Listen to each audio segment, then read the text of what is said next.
The security footage would later be studied by xenobiologists across 17 different star systems. Frame by frame, they would analyze those 3 minutes and 47 seconds that changed everything. The full galaxy thought it knew about humanity. At 2:01 Station Standard Time, Maya Fletcher stood in the corridor outside Detention Block 7, her hands clasped behind her back in a posture that her Galactic Federation instructors had taught her meant respectful attention. The Rillan guards towered over her diminutive human frame, their chitinous exoskeletons gleaming under the sterile lighting. To them, she looked like what humans always looked like to the galaxy's more sensible species, soft, weak, and woefully under-equipped for survival in a hostile universe. Maya smiled. It was not the predatory grin that would come later. This was the smile she had perfected during her diplomatic training on Centauri Prime. Warm, genuine, disarming. The kind of smile that had earned humanity its reputation as the galaxy's most effective mediators and negotiators. The Rillan's compound eyes reflected her image dozens of times over, but they saw only what they expected to see. Another fragile Deathworlder, trying to look brave. "The prisoners are dangerous," clicked Sergeant Vex through his translator. "Even? Our containment fields may not hold them if they become violent." Maya's smile widened slightly. "I understand the risks, Sergeant, but diplomatic immunity does require that I verify the welfare of my people." The Rillans exchanged what might have been skeptical glances. It was difficult to tell with their facial structure, but stepped aside. Maya walked past them with measured steps, her Federation-issued boots making soft sounds against the metal deck plating. She paused at the first cell, where Captain Torres sat with his head in his hands. "Captain," she said softly, "are you hurt?" Torres looked up, and Maya saw something flicker in his expression. Relief, yes, but something else. Something that looked almost like pity for their captors. "We're fine, Ambassador Fletcher," Torres replied carefully. "All of us. We've been treated according to Federation protocols." Maya nodded, still smiling.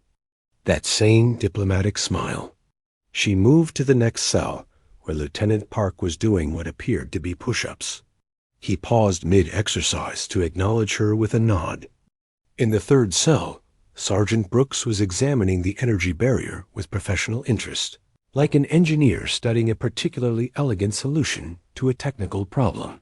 "Thank you for allowing me to see them," Maya said to Sergeant Vex, as she finished her inspection, unsatisfied that they're being held in accordance with interstellar law.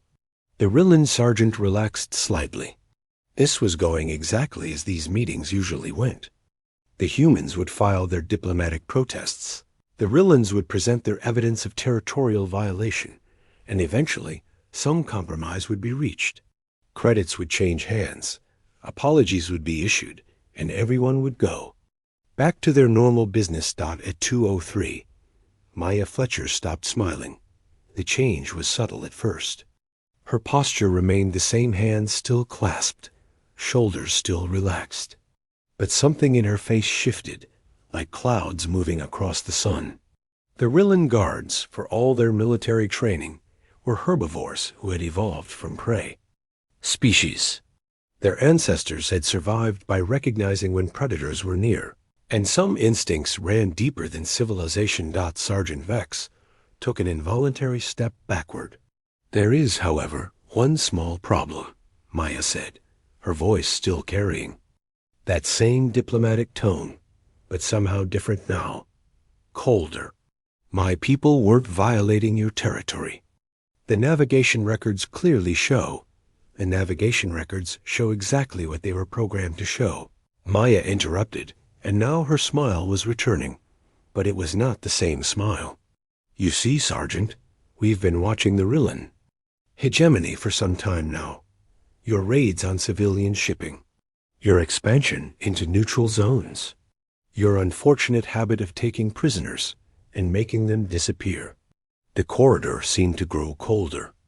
The Rillan guards were now openly displaying signs of agitation, their antennae twitching, their clawed feet scratching at the deck plating.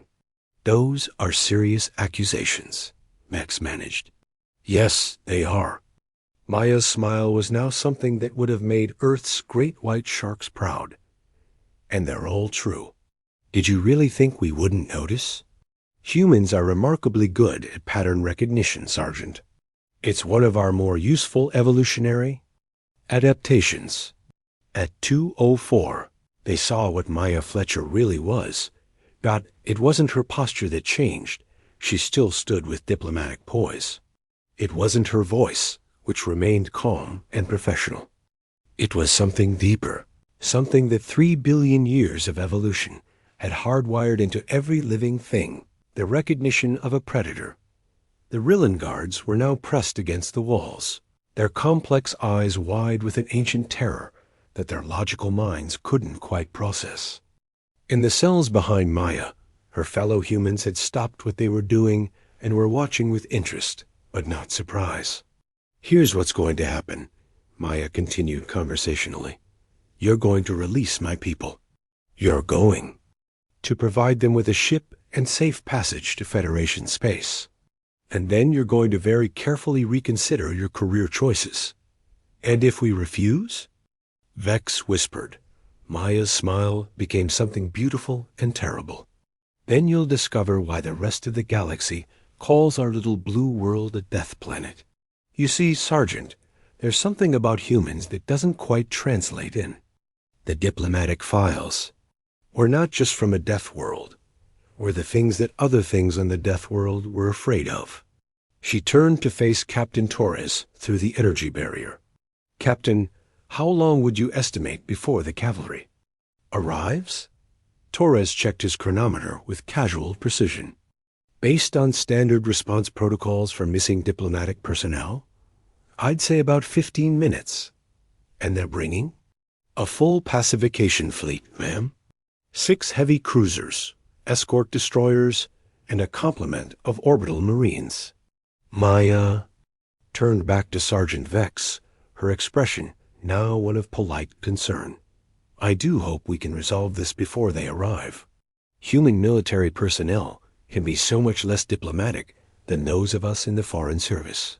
The footage would later show that it took Sergeant Vex exactly 47 seconds to unlock the detention cells.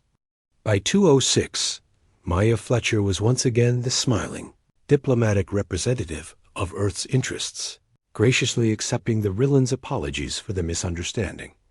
But across the galaxy, in the archives of a dozen different intelligence services, analysts would study those 3 minutes and 47 seconds and update their files on humanity with a single, crucial addendum. The humans smile when they're being polite. They smile differently when they're about to remind you why they're the apex predator on a planet where everything is trying to kill everything else. Maya Fletcher never stopped smiling. She just changed which smile she wore.